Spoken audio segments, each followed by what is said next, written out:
भगवान को केवट जी ने पार किया और जैसे पार किया सबसे पहले उतर करके प्रणाम किया। और जैसे प्रणाम किया भगवान सोचे मैं पिता हूं, ये मेरा पुत्र है, मैं इसको उतराई में क्या दूं। और यहाँ पर जानकी मैया भगवान की आंखों को देख करके समझ गई कि पिया हिया की सिया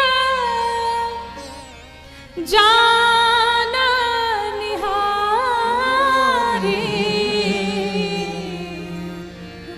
और मानी मोदरी माना मुदिता उतारी। पिया हिया की सिया जान निहारी मनि मुदरी मन मुदित उतारी। भगवान के मन की बात को मैया जान गई, अपनी अंगूठी निकाली भगवान को देती, प्रभु ये लीजिए केवट भैया को दीजिए। भगवान केवट भैया ने जैसे देखा मैया के शरीर पर एक भी आभूषण नहीं है, एक अंगूठी थी वो भी मैया मुझे दे रही है। भगवान के सामने केवट भैया हाथ जोड़ करके खड़े हो गए, कहा प्रभु नाथ आज मैं कहा न मिटे दोष दुख ये दारिद दावा अब कछु नाथ न चाहिए मोरे अब कछु नाथ न चाहिए मोरे दीना दयाल अनुग्रह तोरे। प्रभु आज मैंने क्या नहीं पाया, इन नेत्रों में जो दरिद्रता थी, जो लालच थी, किसी भी वस्तु को देख करके इच्छा होती थी कि इसे ले लूं, लेकिन आपके दर्शन से वो नेत्र की दरिद्रता भी समाप्त हो गई। आपके चरणामृत का पान करके हृदय का संताप दूर हो गया। प्रभु आज मुझे क्या नहीं मिला। याद रखिए केवल भगवान जहां जहां गए भगवान से सबने कुछ ना कुछ मांगा, लेकिन यहाँ भगवान केवट भैया को दे रहे हैं, लेकिन केवट भैया कहते हैं मुझे कुछ नहीं चाहिए। यहाँ पर केवट भैया ने बड़े बड़े ऋषि महात्माओं संतों को पीछे छोड़ दिया, कुछ नहीं लिया। कहा अगर देना ही है तो फिर बार जब वापस आइएगा तो मुझे जो दीजिएगा मैं लूंगा, अभी मुझे कुछ नहीं चाहिए। और भगवान से जब व्यक्ति कुछ नहीं मांगता है तो भगवान उसे अपनी भक्ति प्रदान करते हैं, अपनी भक्ति दे दी भगवान ने। आपको बताऊं जिस समय भगवान जब अयोध्या से चले थे ना तो भगवान इतना रोए थे कि भगवान के इन कपोलों पर गालों पर गड्ढे पड़ गए थे आंसुओं के। और केवट भैया ने जब देखा कि मेरे प्रभु रो रहे हैं, केवट भैया ने उसी समय निश्चित कर लिया कि जब मेरे प्रभु मेरे घर आएंगे तो मैं अपने नाथ को हंसता हुआ भेजूंगा। कथा कहती है घर पे जब कोई अतिथि आए ना तो कहते हैं हमारे सनातन धर्म में अतिथि देवो भव। भगवान की पूजा ना करो चलेगा, लेकिन अपने अतिथियों का सम्मान करो। अतिथियों के लिए ऐसा करो कि फिर कोई ऐसा उसको कुछ कहने के लिए रह न जाए, वो खूब आशीर्वाद दे करके जाए, उसके लिए इतना कर दो। केवट भैया ने भगवान राम का खूब सत्कार किया, खूब सम्मान किया। तो कहते हैं कि जब अतिथि घर पे आए तो आप उसे ससम्मान विदा करें, आप उसे प्रसन्न रखें, आनंदित रखें, उसकी खूब सेवा करें। लेकिन अतिथि महाराज को भी ध्यान देना चाहिए। अब ऐसा नहीं कि कहीं खूब सेवा हो रही है तो चलो अब वहीं रह लेते हैं एक हफ्ते, ऐसा भी नहीं होना चाहिए। एक घटना आपको सुनाऊं तो कहते हैं किसी के घर में भी अतिथि बन करके जाइए तो तभी तक रुकिए जब तक ठीक लगे, उचित हो। ऐसा नहीं कि जब खूब सम्मान हो तो चलो घर परिवार छोड़ के वहीं बैठ जाते हैं, बड़ा आनंद है महाराज, बड़ी सेवा हो रही है। और एक नियम बताऊं, किसी के घर तभी तक रुको जब तक सब्जी बदल बदल मिले। जहां सब्जी दोहराई गई समझ लेना लोग अब परेशान हो गए आपसे, अब चाहते हैं आप जाओ यहाँ से। कुछ अतिथि भी बड़े ढीठ हो जाते हैं महाराज। एक अतिथि पहुंचे किसी अपने रिलेटिव के वहां, किसी रिश्तेदारी में पहुंचे तो एक दिन बड़ी सेवा, 2 दिन बड़ी सेवा, 3 दिन बड़ी सेवा, 1 हफ्ते तक बड़ी सेवा। लेकिन अब 1 हफ्ते बाद लोग परेशान हो गए। तो पति बड़ा परेशान, पति ने पत्नी से कहा एक काम करो, इनका भोजन कम करना पड़ेगा। कहा वो कैसे होगा?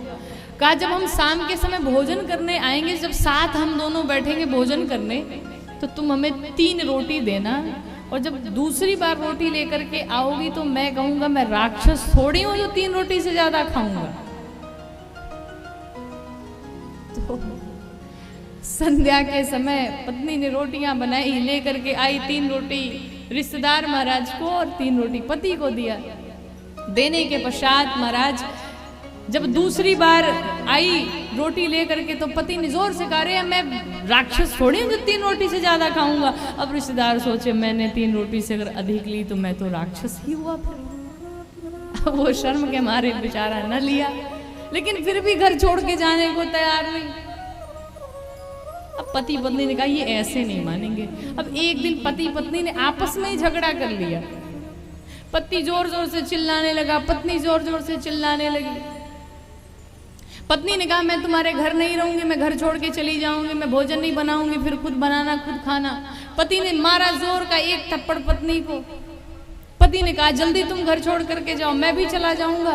अब रिश्तेदार सोच रहा था, तो रिश्तेदार ने सोचा ये तो आपस में ही झगड़ा कर लिए, अब लग रहा है मुझे जाना पड़ेगा। तो रिश्तेदार ने अपनी पैकिंग वैकिंग कर ली और जाने की तैयारी बनाई, जाने लगा। तो जब घर से बाहर निकल गया तो पति ने पत्नी से पूछा ये बताओ तुम रो क्यों रही थी? मैंने तो झूठ में ही मारा था। तो पत्नी ने कहा हम कौन सा सही रो रहे थे, हम भी तो झूठ में ही रो रहे थे। तो रिश्तेदार बाहर से बैग लेके आए कि हम कौन सा सही जा रहे हैं, हम भी झूठ ही जा रहे थे। तो ऐसे ऐसे कुछ रिश्तेदार आ जाते हैं महाराज। तो हर चीज की एक मर्यादा बनाई गई, एक लिमिट बनाई गई कि कब कैसे कहाँ तक रहना चाहिए। वैसे हम लोग का तो कार्य 7 दिन 9 दिन का है, तो रहना ही पड़ता है। हाँ, तो मजबूरी है। अब कोई यजमान चाहे गुस्सा हो करके खिलाए, चाहे जैसे खिलाए, खिलाना तो पड़ेगा। तो केवट भैया ने भगवान को बड़ी खुशी खुशी विदा किया, खूब आदर सत्कार से हंसा करके भगवान को विदा किया। भगवान तीर्थराज प्रयाग में पहुंचे। वहां जाने के पश्चात भरद्वाज ऋषि के आश्रम में गए। प्रातः काल त्रिवेणी जी में स्नान किया। स्नान करने के पश्चात भरद्वाज जी ने अपने एक सेवक को लगाया रास्ता बताने के लिए। जब भगवान थोड़े आगे बढ़े तो एक नगर आया। नगर की जितनी स्त्रियां थी, जितने पुरुष थे, सब दौड़ पड़े। कोई कहता ये राजकुमार है, कोई कहता बनवासी है, कोई कहता घर से रुष्ट होकर के जा रहे, कोई कुछ अनेक अनेक बातें हो रही है। अच्छा, माताओं की एक बड़ी अच्छी आदत है, अच्छी आदत कहें या जो भी कह ले, एक माताओं की बड़ी अच्छी आदत है। जैसे एक गाड़ी में अगर 2 पुरुष जा रहे हैं तो आपस में परिचय नहीं हो पाएगा, लेकिन एक गाड़ी में अगर एक साथ 2 माताएं बैठी हैं तो स्टेशन पहुंचते पहुंचते घर परिवार के बारे में सारी जानकारी मिल जाती। आप कहाँ से हैं, तो आपके घर में कौन कौन है, नंबर लेना देना सब हो जाता है। तो वहाँ भी स्त्रियाँ थी, मैया से जा कर के जानकी मैया से पूछती हैं आप कहाँ से हैं, कैसे आ रही हैं, सब पूछती हैं। तो भगवान राम को जब देखा, लक्ष्मण जी को देखा, तो पूछते भाई इनका नाम क्या है। तो हमारे भारत देश की एक बड़ी सुंदर परंपरा है, बड़े सुंदर संस्कार हैं कि माताएं चाहे कुछ भी हो जाए अपने पति का नाम नहीं लेती हैं। अब आजकल का नहीं कहेंगे, आजकल का तो बहुत है। आजकल तो ऐसे बुलाती जैसे अपने बच्चे को बुला रही है। हाँ, तो सब नहीं है, लेकिन फिर भी जिसमें संस्कार है वो तो अपने पति का नाम नहीं लेती है। कहते हैं ना, अपने पति का, अपने ज्येष्ठ पुत्र का और अपने गुरु का, इन 3 का नाम नहीं लेना चाहिए। बुलाना है तो कुछ अलग नाम रख लें। नाम लेने से आयु क्षीण होती है, आयु समाप्त होती है। एक घटना आपको बताऊं, एक अपने भारत देश की मैया थी, तो उनको अपने पति को पत्र भिजवाना था। चूंकि पढ़ी लिखी नहीं थी, अनपढ़ थी, तो डाकिया आया तो अपने पति के लिए जो भी उनको बताना था, घर की बातें, घर की सूचना सब दे दिया। तो डाकिये ने पूछा भाई पता क्या है, पता भी बता दिया। अब जब नाम पूछा पति का नाम क्या है, तो अब मैया संकोच करें नाम कैसे बताएं। मैया ने कहा कोई बात नहीं, हम कुछ संकेत लिख दे रहे हैं और ये संकेत वो देखेंगे तो जान जाएंगे कि हमारी चिट्ठी है। तो डाकिया लेकर के उस पते पे पहुंचा।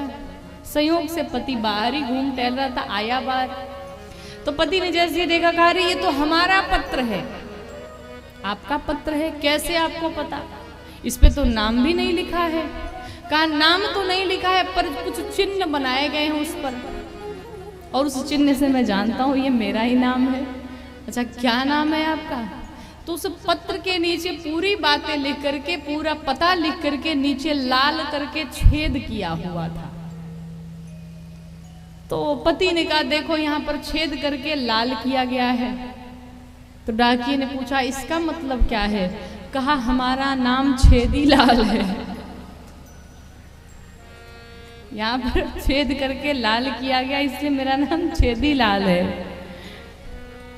तो माताएं बड़ी अद्भुत होती है, चाहे कुछ भी हो जाए नाम नहीं लेना है। भगवान राम ऐसे सबसे बातें करते। माताओं ने जब पूछा भगवान के विषय में, माँ ने अपने सर पे पल्लू रखा और सर पे पल्लू रख करके अपने नेत्रों को तिरछे घुमाया और कहते जो गोरे गोरे से दिख रहे हैं वो मेरे देवर हैं जिनका नाम लक्ष्मण है, और जो सांवले से है वो मेरे पति हैं। माताओं से वार्ता करके मैया आगे बढ़ती हैं। चलते चलते वाल्मीकि जी का आश्रम आया। वाल्मीकि जी ने भगवान को रहने के 14 स्थान बताए। 14 स्थान बता करके भगवान राम कहते हैं कि प्रभु मुझे सबके दृश्य में कैसे रहना है, वो स्थान मुझे बताइए। वाल्मीकि जी ने भगवान को रहने के लिए चित्रकूट भेजा। कहा जाइए चित्रकूट में वास करिए। भगवान राम सभी के साथ में चित्रकूट धाम में पहुंचे। और भगवान जब वहां पहुंचे, जितने देवी देवता ऋषि संत महात्मा थे सब चले आए, भगवान की कुटिया का निर्माण करते हैं। इस प्रकार से भगवान चित्रकूट में वास करने लगते हैं।